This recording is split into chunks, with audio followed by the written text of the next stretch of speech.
अब प्रीतम जी निष्कासित हैं, मुझे तो कुछ भी नहीं कहना है। और ऐसा बहुत कम हुआ है जब किसी निष्कासित नेता को पब्लिक ने हाथ उठा लिया, हम तो रह गए। कई ग्वालियर स्टेशन पर बहुत भीड़ है, कई इतनी भीड़ का है। मुझे बताया एक कहीं हमारे परिचित जा रहे थे ट्रेन में, तो कुछ हो गया है क्या, तो लोगों ने बताया कि नहीं प्रीतम आ रहे हैं, पार्टी से निकाले गए हैं और आ रहे हैं। मतलब जब तक पार्टी में हटे तब तक इतना नहीं उठाया, और पार्टी से निकाल दिया तो लोगों ने कहा कि कोई बात नहीं प्रीतम, हम तुम्हारे साथ हैं, तुम्हारे लिए जान दे देंगे। देखो इस तरह से को समझो, अपनी कीमत को समझो, सब गरीबों की आवाज़ बनो।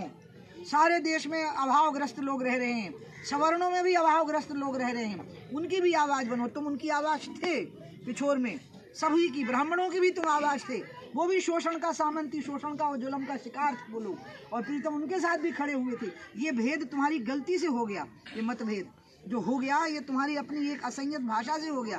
अब इसको तुमने माफ़ी मांग करके ठीक कर लिया।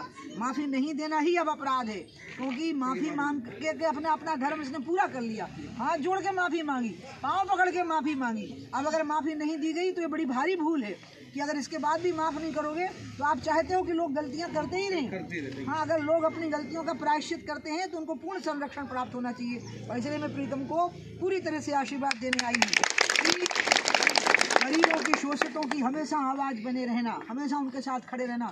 देखो तुम्हारे साथ लोग ऐसे खड़े हो गए जैसे कि तुम्हारे साथ पहले कभी नहीं मैंने लोग देखे, जैसे कि अब देखें। बुराइयों से, दुर्व्यसनों से लोगों को दूर करो, शराबबंदी। आदर्श गौशाला देखने आई, जो सरकार और समाज का एक समन्वित प्रयास है, और इसमें सरकार से जुड़े हुए लोग और हमारे यहाँ के जो संत समाज है, और संत हैं हमारे ऋषभदेवानंद जी, और उनके गुरुदेव का आशीर्वाद इस गौशाला के ऊपर है, जिसके कारण मेरी अपनी दृष्टि में मैंने अभी तक जितनी गौशालाएं देखी हैं ये सर्वोत्कृष्ट है।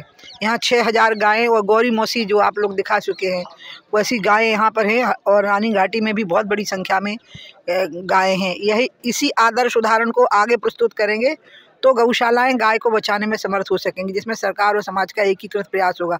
और मैं इसलिए आज मैं तो रोज़ अपील कर रही हूँ कि मधुशाला की जगह पे गौशाला की ओर जाओ, और शराब पीना छोड़ो, देशी गाय का दूध पियो, स्वस्थ रहो और प्रसन्न रहो।